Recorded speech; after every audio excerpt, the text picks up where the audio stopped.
नमस्कार। आज हाजिर हूँ बहुत दिनों के बाद। अगर बहुत दिन कहूँगा तो लास्ट टाइम फेसबुक पे आपके साथ लाइव 22 जुलाई 2021 को आया था। तकरीबन 2 महीने का समय हुआ जब आपसे इंटरेक्ट नहीं किया, जब आपसे कोई संवाद नहीं किया। 2 महीने का समय अपने आप में बहुत लंबा समय होता है। इस बीच में काफ़ी ऐसी बातें होती हैं जिनके बारे में डिस्कस करने का मन होता है, इच्छा होती है, मूड होता है।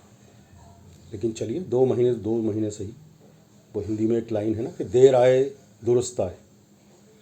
क्षमा कीजिएगा, कफ एंड कोल्ड होने की वजह से बीच बीच में ये व्यवधान होते रहेंगे, इसके लिए माफ़ कीजिएगा। तो बहुत समय हुआ जब से ये कविता आपसे शेयर नहीं की। बीच बीच में समुद्र में आने वाले तूफानों के बारे में सुनता रहा और ये देखता रहा कि देखने में समुद्र जितना शांत लगता है, अगर उसमें भी भूचाल आता है, बवाल आता है, तो वो कितना नुकसान कर सकता है। तो वहीं से दिमाग में एक ख्याल आया कि चलिए, बहुत कुछ लिखा, समंदर के ऊपर भी कुछ लिखा जाए। तो बैठे बैठे जो कुछ चंद लाइनें दिमाग के एक छोटे से भाग में जाके स्थापित हुई, सोचा उनको कलम के द्वारा एक कविता के रूप में ढाला जाए।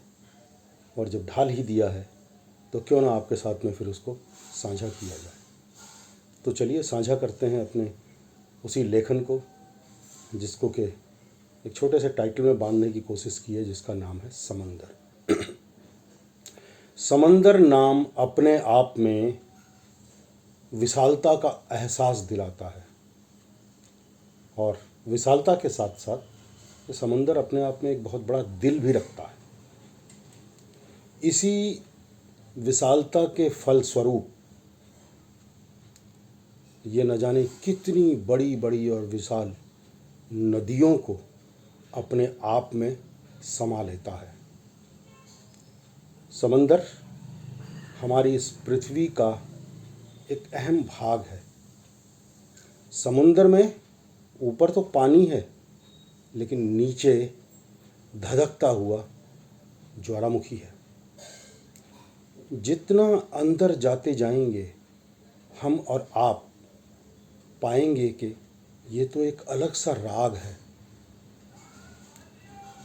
समूचे समंदर को महासागर में भी बांटा गया है और इसको 5 विभिन्न महासागरों में विभाजित किया गया है, जो शायद आपने भूगोल में पढ़ा होगा। इसमें से एक महासागर, प्रशांत महासागर, सबसे बड़ा और आर्कटिक महासागर स्वरूप में सबसे छोटे रूप में जाना जाता है। समुद्र, सागर इत्यादि समंदर के पर्यायवाची नाम हैं। हर युग में समुद्र का अपना एक अलग महत्व रहा है।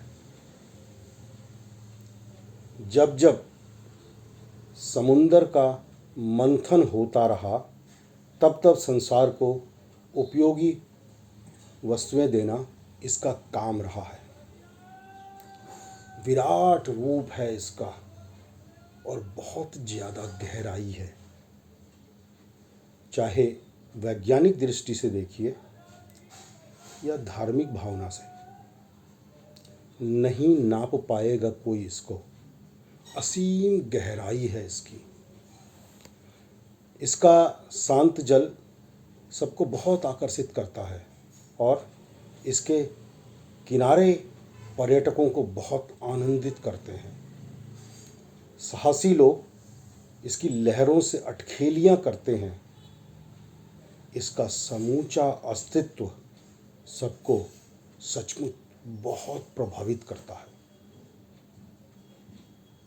जल प्राणी हैं इसके अंदर, तमाम नदियां हैं इसके अंदर, न जाने कितने बहुमूल्य रत्न हैं समंदर के अंदर।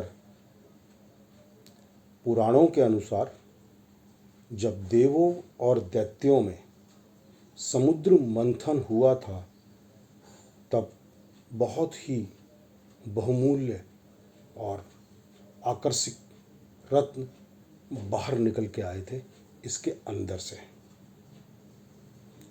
यह समुद्रीय भोजन देता है, भोजन के लिए नमक देता है, और अगर इसको नीचे तक खोदते जाएं तो ये प्राकृतिक तेल एवं गैस देता है। अगर आप ईश्वर के सच्चे उपासक हैं तो ये आपको ईश्वर की वंदना के लिए पवित्र शंख भी देता है। ये अपने तट पर रहने वालों की रोजी रोटी चलाता है। ये जलीय व्यापार के लिए विश्व को अपना उपयोग देता है। ये हजारों प्रजातियों के जीवों को अपना संरक्षण देता है और ये अपने तटों पर पर्यटकों को भरपूर मस्ती और बहुत ज़्यादा सुकून देता है।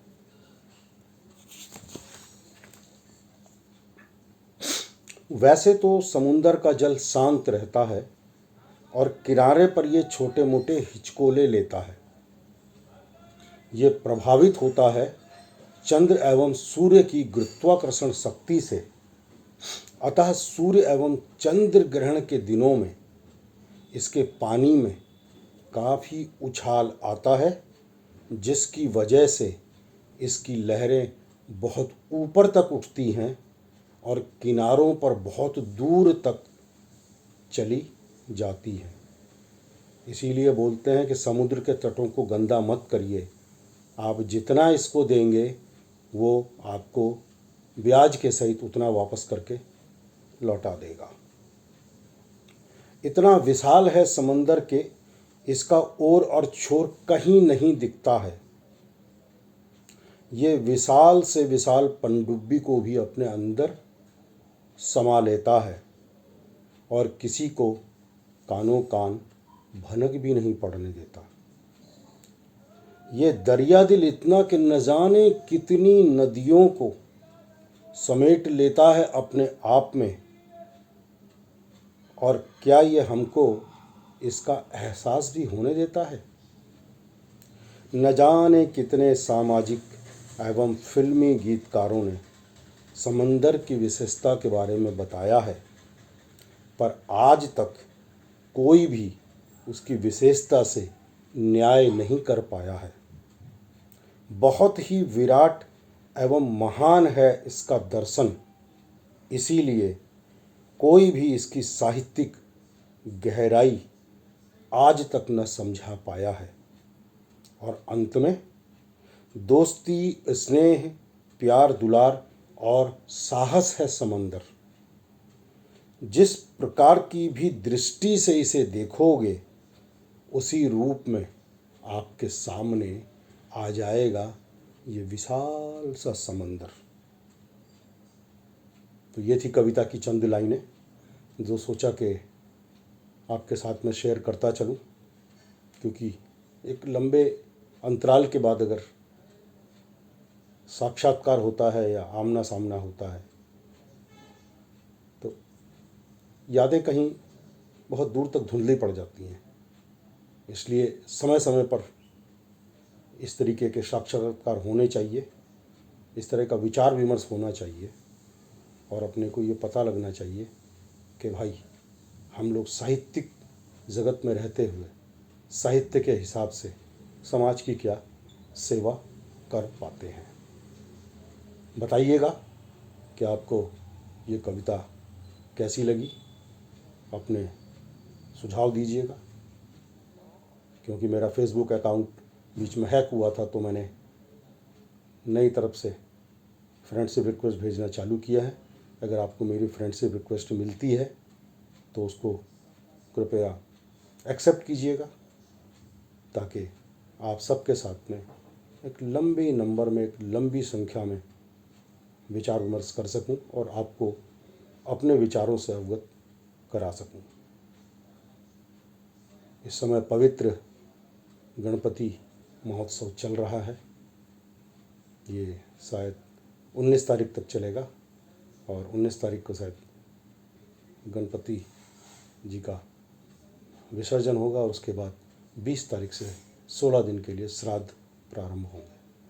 तो गणपति के हर्षोल्लास के साथ आपका ये सप्ताह बहुत अच्छा निकले और सबसे ये कोशिश करूँगा कि जितना हो सके शुद्ध रहिए, सात्विक रहिए, मन कर्म वचन से जो है बिल्कुल हो सके तो शांत और मीठे रहने की कोशिश कीजिए।